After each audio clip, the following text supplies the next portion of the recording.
Welcome back to Supporting Physician Spouses. I'm Kendra. And I'm Katie. We are so glad that you're here with us today. And happy Medical New Year!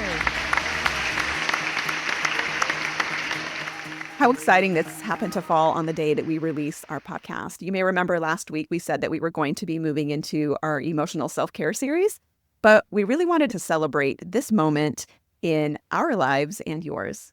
Yeah, so whether you're going through medical school or graduating from intern to resident, or even celebrating one more year done with training, July 1st holds a special place in every medical family. So congratulations, and here's to another great year. This year, our family is celebrating 12 years of being done with training. And next year, we will have been out of training equal to the amount of time that my husband spent in training. And that is just wild to think about. This weekend, he went back to Illinois, where he did his residency, and they had a residency reunion. Listening to him talk about going back there, because he hadn't been back in 12 years, to hear his report of, how the town changed and getting to see his co-residents and his mentors and the people who really helped him become the surgeon that he is. But he also went by the old house that we lived in. I'll share a picture when this episode posts so everyone can see it. How about you? Well, Medical New Year means that my husband is officially his third and final year of residency. So we're so excited. He's now lead resident. So last week has been full of trainings and, helping the interns get oriented with the charting and different rotations. And he's actually really liked it. He really thought he was going to like being a lead, but a lot more. So he's starting to think, okay, in this next job, how can I make sure that I'm teaching? That's exciting. You should probably tell everybody also you've had a job interview already. Yes. And actually, he's kind of juggling 3 top choices right now. So maybe by the end of the summer, we'll kind of know where the next steps are. We're really excited. It's kind of exhausting, checks and balancing out like, what would this look like in 5 years, 10 years, whatever. But it feels like, wow, the light really is at the end of the tunnel. But then kind of the T looking forward. And then you're like, but actually, we still have this last year of training. So that's good. Let's get to work. Yeah, nothing ever happens fast. Right. But I'm really proud, and it's an exciting time. Good. Well, I'm really excited for you. And again, just to remind our listeners, this is kind of also the impetus for this podcast is Katie's going through her husband's last year of residency, and there are so many exciting and challenging things that come up during that time, and we really wanted to talk about those. So thank you, Katie, for being willing to share kind of this exciting piece of your medical journey with all of us. What a joy. Well, before we get too far, we wanted to let you know that today's topic actually came from one of our listeners. And we love getting topic requests from all of you. It helps us know what's resonating and what you want to hear more about. If something has been on your mind or in your heart, please send it our way. Your suggestions are shaping the future of this podcast, and you can do that in a couple of ways. You can send us a message through Instagram at Supporting Physician Spouses, or you could email us at hello@supportingphysicianspouses.com. This comes up all the time and is probably the most common advice given to partners or new physician families at all levels, but specifically right at the beginning. I know I have certainly heard it. I'm sure our listeners have too, and it sounds something like this. You need to lower your expectations and then lower them again. That somehow this is the secret to avoiding resentment in your marriage. When I read the topic our listener asked, I laughed out loud because this was the first advice that I got from a physician spouse who was in medical school. She said, lower your expectations. Like, you shouldn't expect him to do anything around the house, and get a job of taking out the trash. She's like, this will just help you manage your resentment, manage your household without feeling like you're doing everything. And I was like, okay, I'm jotting down notes on a Post-it note. This is a phone conversation. And I was like, got it. I was so happy to receive that advice. But as time goes on, you're 8, 9, 10, 15 years into the journey. I am curious how you felt when you received that. So it sounds like you were somewhat overjoyed because somebody gave you some tip, like something to help you. Exactly, yeah. Did it feel heavy? Did it feel light? Do you remember? Or was it like, I can get in there and do it. I do hard things. This is awesome. Kind of more like I was just really grateful for it. And I was like, well, she seems happy with the way that worked out in their family. So this must just be the way. How far into it was she? Because I'm just wondering, like, can we call her up and find out how did that work out? Right. I ended up not interacting with her at all. I think they were fourth year. Okay. They must have been tail end. I would not take advice from anybody who's just in the trenches. And here's why. Everybody can do something difficult for a little while. But you can't do it forever. Yeah.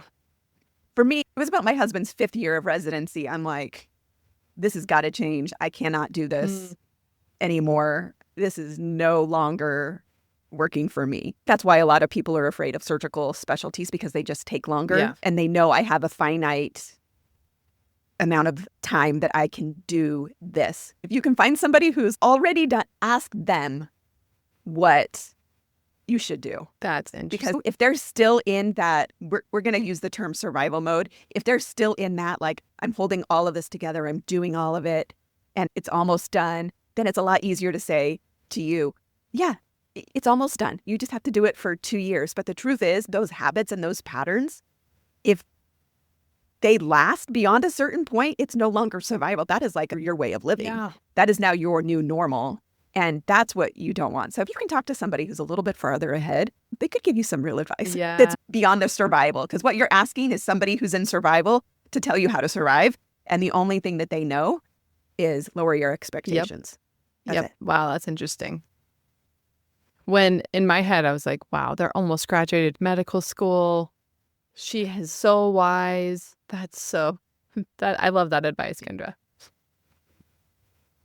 Well, here's the problem with a lot of this setup is in medical school, who do you know? Med students. You only know other people that are med students. And the same thing kind of goes for residency. So whenever possible, if you can join a group of physician spouses, either online or in the real world, perhaps where you live, there's an opportunity to get together through like an alliance or another organization like Side by Side, somewhere where you can be in close proximity to people who are at all different stages. Then you can go and you can collect some really good advice from people everywhere. And then you can kind of sift through that and be like, okay, what is the long-term impact of that advice? And am I willing to live with that? Well, there's lots of problems with that advice to lower your expectations, because nobody actually says which expectation you should lower. Yeah. Because not all expectations are created equally. Yeah. So let's talk about some things that we do need to manage, the expectations we can manage, like how many vacations you're going to take, right? There's a financial burden, there's a time burden, or whether you're going to go on regular date nights, or what those date nights might look like. Are they in-house? Are they out of the home? Absolutely. But what you're hitting on is really the logistical nature. Like sometimes we have to adjust our expectations for the logistics, like how often your partner is going to make it home to help with bedtime, or whether they'll even make it home for dinner. Those are more logistics. Yes. But even like you mentioned, vacation, like the kind of house you live in. You may need to lower your expectations. If you and your spouse were working, both, and you had a dual income before you started medical school, and then he's in medical school and really has no money now, and you're carrying the financial load, and then you move for residency, and that's still kind of the case where we all know resident incomes are capped, and maybe you have children, and so you can't work. Like being able to adjust those types of things, like where I'm going to be able to shop, what kind of food I'm going to be able to afford, if I'm going to be able to travel at all. Those are circumstantial types of expectations that definitely, without some adjustment, could make somebody very miserable. Right. And they can be hard to let go of. It's helped me to think, okay, what am I actually capable of in this season? Not forever, but really leaning into the idea of this is our circumstances right now.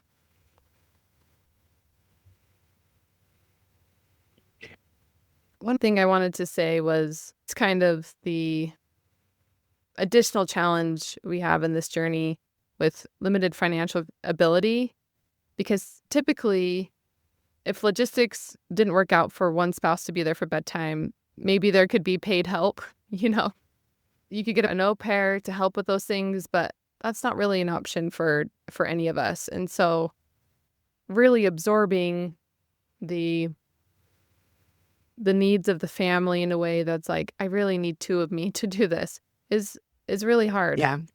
It is hard, and I'm glad that you brought that up because I think there's a lot of women that are kind of in our same culture and values. I mean, these are the types of things when we talk about adjusting expectations, nobody's living the high life on resident salaries. Right. They're still tight. Yeah. Yeah, there's definitely a systemic issue there because it's not really livable. I mean, I live somewhere where our residency has a hard time matching residents because it's like the salary doesn't go that They far. can't afford And to live there. especially getting families into where they want family medicine physicians. It's like, well, let's talk about something that we've both kind of come across in our research and learning about what it means to be in a partnership with a really high demand career journey. It's this idea of negotiating your contract. Both of us started the medical journey fully on board, fully so excited, and a little bit like, wow, I can do hard things. I can get through this, you know? Or like we've talked about in previous episodes, I will be the exception. I will get through this somehow well. Everyone in every partnership hits a point where it's like, actually, the things that we've agreed upon aren't working for me anymore. So, Kendra, how do we kind of navigate through that? One is to recognize that you do have some unspoken relationship contracts and that you made those perhaps naively, but you made them with the information that you had available to you at the time. The phrase, this is the bed you made, so you've got to sleep in it, comes to mind. And that's not exactly correct. Yes, you may have gone into this relationship with certain understandings, spoken or unspoken, but as conditions around you and your environment and your circumstances change, that is an opportunity then to renegotiate that contract. Life changes, and therefore, we need to talk about how our relationship can change to adapt. And what I see a lot of times is that people get stuck in the original arrangement, which is I'm going to be behind you 100%. I'm going to take care of all of the things so you can just focus on being the best doctor, the best surgeon that you can be. And under that is usually an expectation that that will have an end date, that this is going to be the arrangement for this duration of time.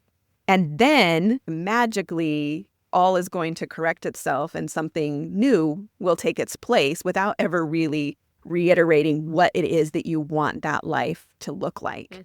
And without having those types of discussions with your partner and adapting as life changes, you get stuck in the same behavior pattern. So if you've been the person who's taking everything on, and like I said, those kind of have a expiration date. You can do it for a little while. And you overestimate how long you will be able to do it.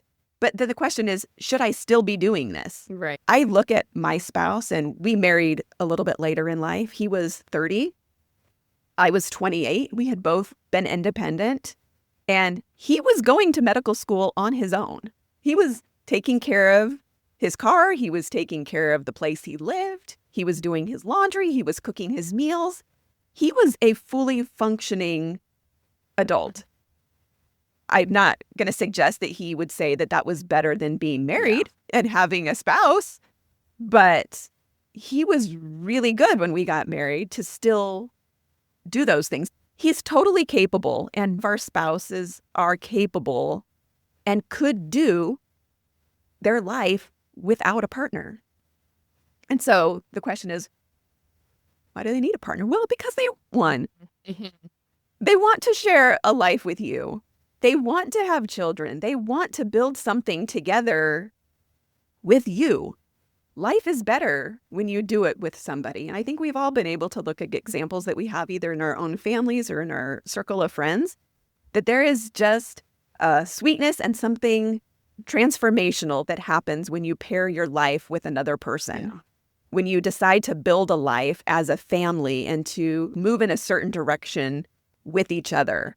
We get in trouble when we let our partners believe that they couldn't do this without us, because they can. My husband has somebody in his neurosurgery practice. He's not married. He's been practicing for years. He figures out how to get stuff done.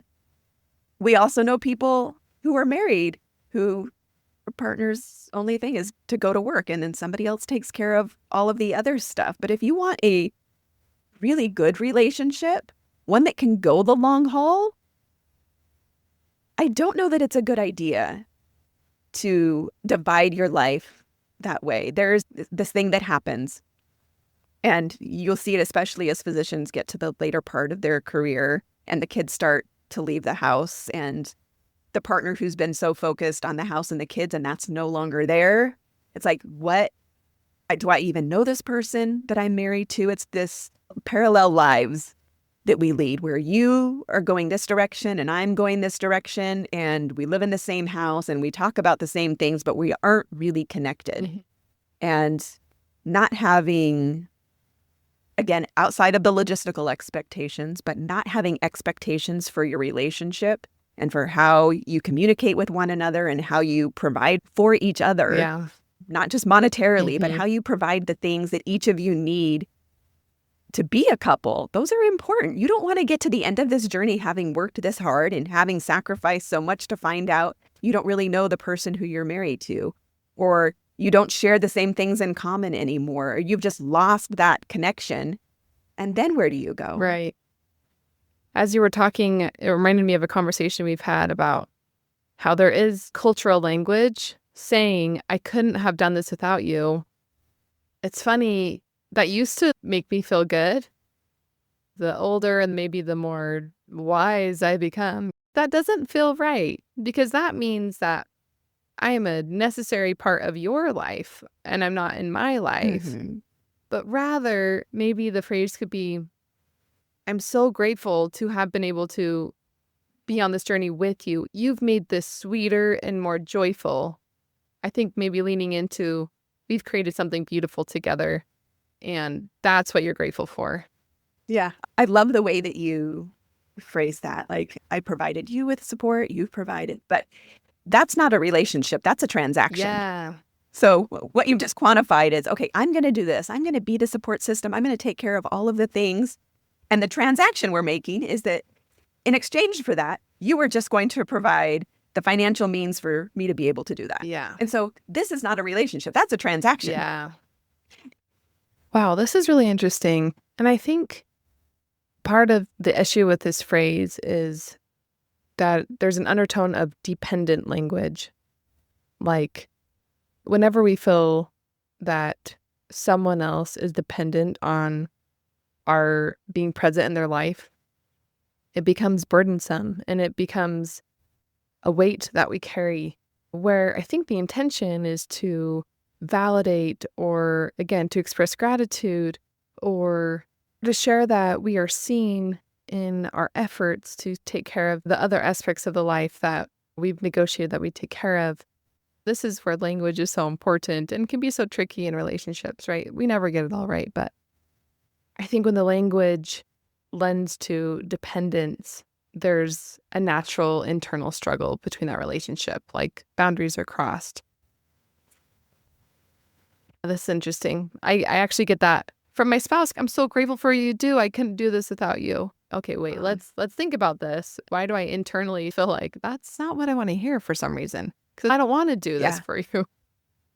The stuff I'm doing is actually really hard and weighs on my soul.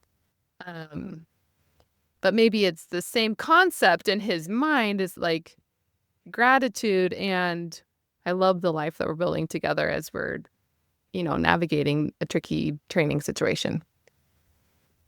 Right. Let's explore that just a little bit more and kind of with the please. concept of a transaction.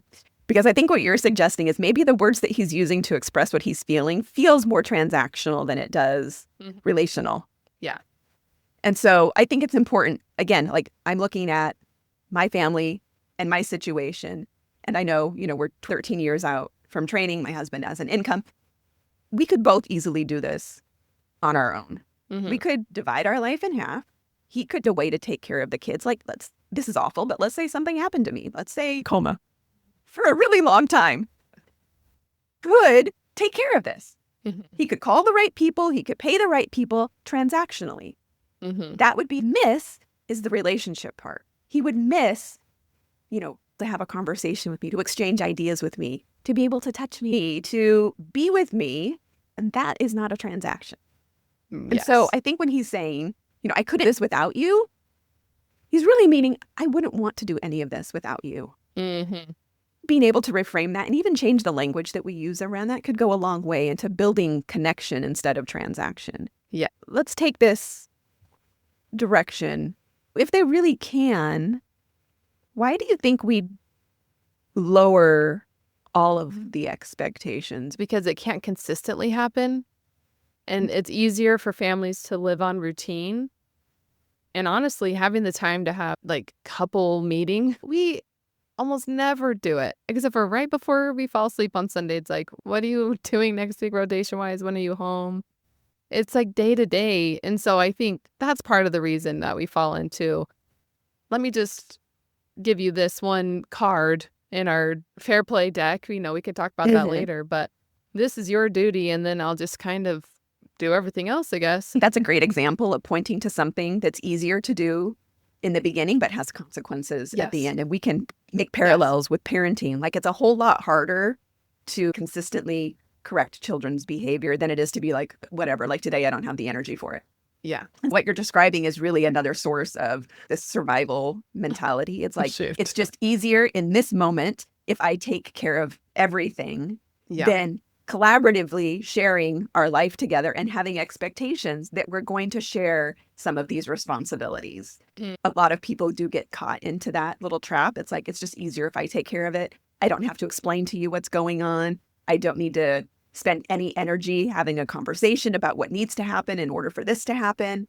I think maybe in essence, that is a part of the strategy. It's like, if I lower those expectations and I just take care of everything myself, then I get to retain some control over this part of my life that feels like it's completely out of my control. Yeah. Control can feel really hard.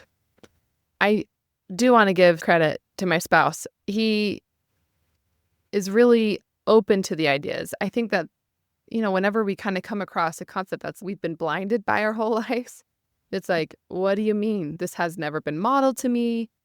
I have no idea how this would work. I've just worked 80 hours. What are you talking about? But he is really open. He's like, I see it. I see you. I'm grateful for you, but we're still navigating and growing through, which I think is part of a collaborative relationship where it's like, neither of us want perfection, but we do want I'm trying, I see it, and I'm stumbling through it. That's what matters. Yeah. It's amazing that you're having those conversations early and your husband's right on. It's like, if you haven't seen certain things modeled for you or even seen that they're a possibility, it's really difficult to wrap your arms around doing something that's different. Both my husband and I, just maybe the generation we were born into, we didn't have a lot of good modeling for a lot of things. And so we've been stumbling around a lot trying to figure things out. And I think in a future episode, we should have my husband on. Oh, that would be fun. We'll get his perspective on some of this because we've had some periods in our marriage where we have had to renegotiate. And it has been, sometimes have been more successful than others. But I think, again, kind of going back to that parenting metaphor, consistently addressing things and consistently bringing things to the attention of yourself and your partner goes a long way in helping build the kind of life and the kind of relationship that you ultimately want. Because this isn't about getting your husband to being a doctor. This isn't about just crossing that finish line and having that achievement over. No, you're building a life together. So let's start acting like we're building something worthwhile. And that is a relationship that can stand all of the turmoil and all of the challenges that come in. And it's a lot easier to do that when you're working together collaboratively with your spouse through the whole thing, instead of you're over there doing your thing and I'm over here doing my thing. Yep. Yeah. Love it. Okay. Let's reiterate some things that can be lowered and then some things which should never, ever, ever be lowered. We want to be flexible with our time together. Expecting your partner to be home for dinner every night or available for every family event is unrealistic during residency and sometimes unrealistic at other times too. Sometimes you may need to lower your expectations with your daily routine, like bedtime routines or weekend plans or spontaneous outings. Again, logistically, they may have to be put on hold. They may have to be adjusted. You can lower your expectations around that. The division of chores. Sometimes you are going to have to lower your expectation of the division of chores. We're both big fans of the book Fair Play, and we will do an episode entirely on fair play. So now let's talk about, Katie, how many of these do we have that should never be lowered? Yeah, like respect for you. Just because one has had a really long day and then maybe a crappy day where they made mistakes at work doesn't mean that you should be treated any different. Being considerate of you. Being emotionally safe in your home. Having a sense of partnership through the training, through the journey within this career. And having honest communication. Those things should never change. Agree. Amen. All of those.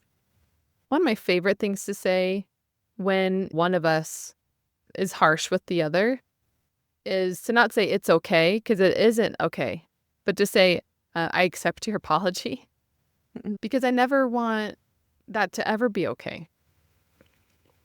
Even if you understand where they were coming from and why they were behaving in that way.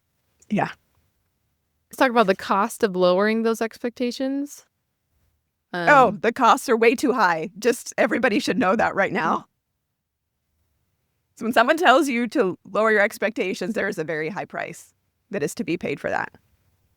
And one of the ways that is costly is that it erodes your relationship foundations. It's not a transaction. It's a relationship. You cannot lower expectations of your relationship and the type of person you expect to show up in the relationship and the type of person you expect to be in a relationship. There is a standard there. We don't want to lower that standard.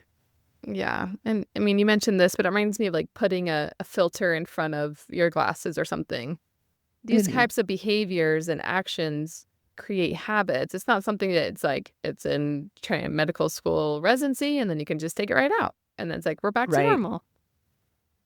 It doesn't work that way. Because their normal has changed and your normal changes. Yep. One of the other costs is that creating that pattern, like you talk about, if that has been the habit and that becomes the new normal of accepting less than you deserve from your relationship, that is the new normal afterwards. It's not, it doesn't magically change. And I think that's what a lot of people get frustrated with as they've gone through medical school and residency with their partner. And then those first couple of years when they're done with training, it's this just disappointment, heavy disappointment that the quality of their relationship didn't automatically improve. And it's, well, you have these terrible habits. So now you live in a beautiful house and you take beautiful vacations and you drive nice cars. But guess what? None of those things matter. Your relationship is what is going to determine the quality of your life. And you've just spent the last 7 years ignoring it like it wasn't a big deal when it's been a big deal all along. And so there's usually some repair work that has to happen after residency if that has been the pattern. It's not overnight. It takes serious work to unlearn those skills and to learn how to relate to your spouse in a totally different way. Yeah. I just want to say life in partnership is tricky. It's really, I mean, we are obviously focusing on a life in medicine, but most of my closest friends are not in the same journey. But this is just a relationship challenge for all of us with unique pressures and challenges with it. I think we're at a point where we want to talk about the different types of disappointment. We have healthy disappointment and personal disappointment. One tool that helps is learning to be disappointed in a situation without being disappointed in the person. Yeah, this is so powerful. For example, I'm disappointed that we missed this event, not I'm disappointed in you. It's easy to feel, and it's okay to feel sad and frustrated and even angry, but that doesn't mean you love your partner any less. It means you care about your life together. That's an important distinction. And nothing is more healthy for a relationship is sharing your honest feelings and being really clear and in tune with your own emotions.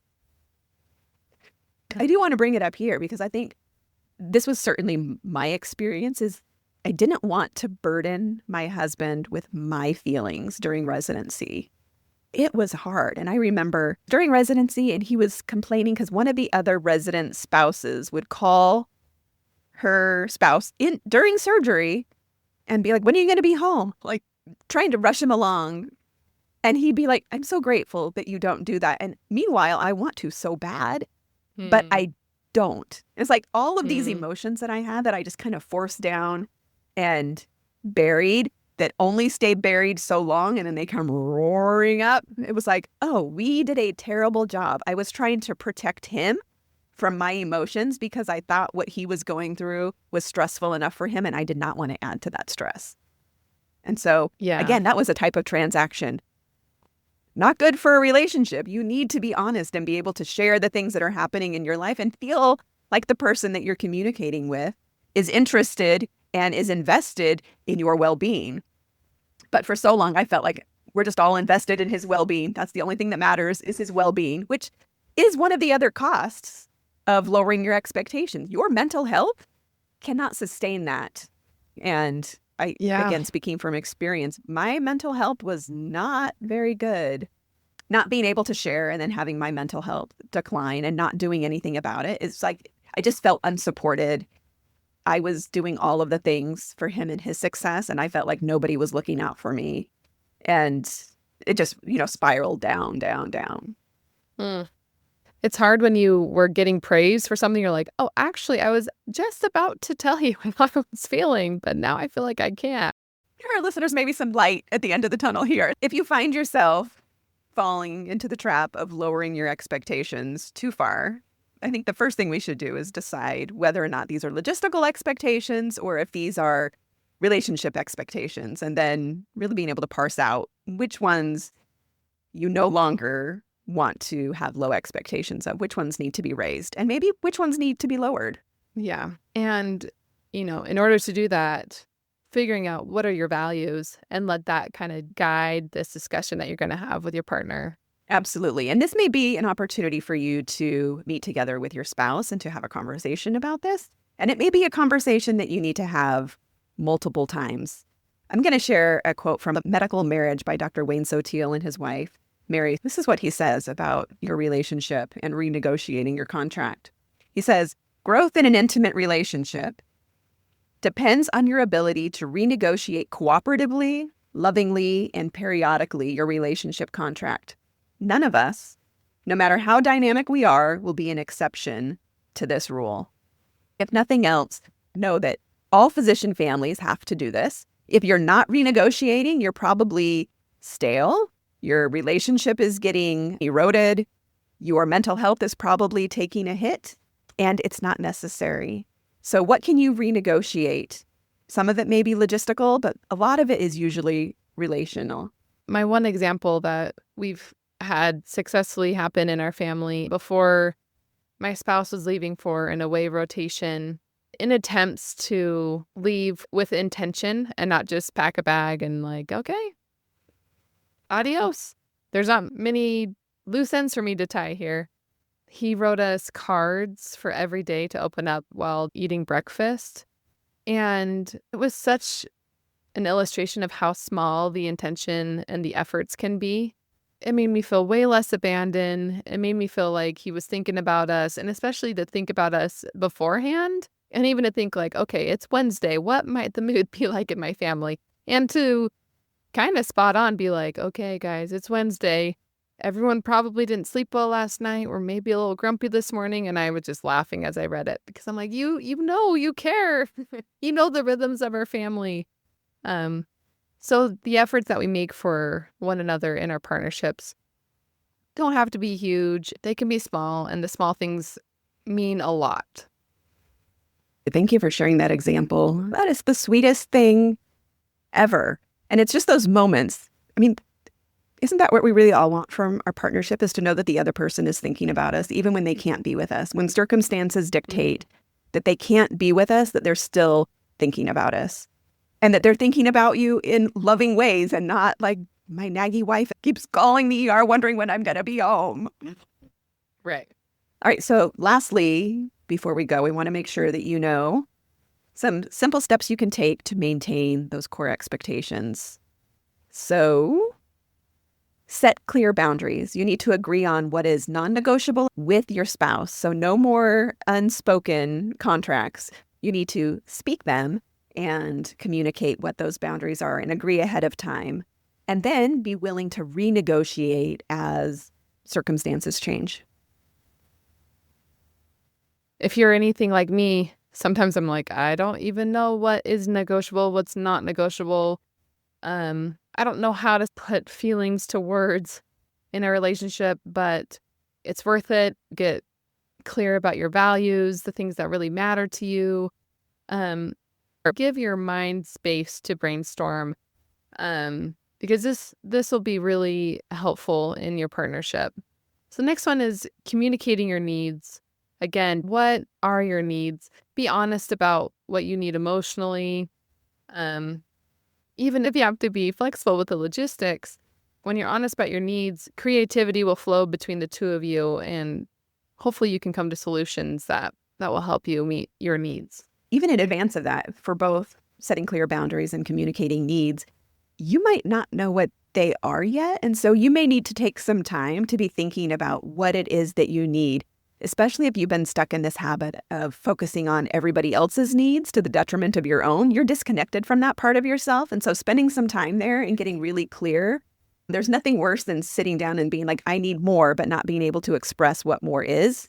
So being able to define, what is it that I need? One thought that came to me about becoming clear with what your needs are is maybe go to a time that you felt either great joy and kind of explore what made it happy, what made it joyful, what made me feel like my needs were being met, or the opposite, go to a time where you felt full of resentment, and maybe that would make it more clear of like, these were the needs that weren't being met. This is what I desire in my life. And when you get to a concrete example of what's been going on in your own life, I think answers will come to you.